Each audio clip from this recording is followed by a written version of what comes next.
ക്ഷേത്രത്തിൽ കേറാൻ പോലും അർഹതയില്ലാത്ത ഇയാൾ ദേവിയുടെ തിരുമുമ്പിൽ നിൽക്കുന്നത് പാപമല്ലേ? അങ്ങ് എന്താണ് ഈ പറയുന്നത്?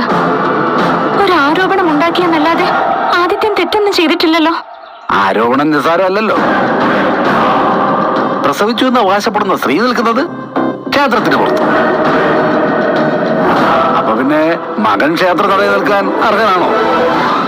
അരുത്, അമ്മയുടെ തിരുമുമ്പിൽ നിന്നുകൊണ്ട് ഇത്തരം വാക്കുകൾ പ്രയോഗിക്കരുത്. ആചാരങ്ങൾ തീരുമാനിക്കാനും നടപ്പിലാക്കാനുമാണല്ലോ തമ്പുരാൻ ഞങ്ങളെ ചുമതലപ്പെടുത്തിയിരിക്കുന്നത്. അപ്പൊ പിന്നെ പറയാതിരിക്കുന്നത് എങ്ങനെ? ആരോപണം സത്യമാണോ അല്ലയോ എന്ന് തമ്പുരാൻ തിരുമനസ് തീരുമാനിക്കട്ടെ. അതുവരെ ഇയാൾ ക്ഷേത്ര വളപ്പിനുള്ളിൽ കയറാൻ പാടില്ല. അതിന് തർക്കത്തിന്റെ ചർച്ചയുടെ ഒരാവശ്യമില്ല. ആദ്യത്തിൽ ക്ഷേത്രത്തിനുള്ളിൽ നിന്ന് എത്രയും പെട്ടെന്ന് പുറത്തു പോകും. എന്താണിത്?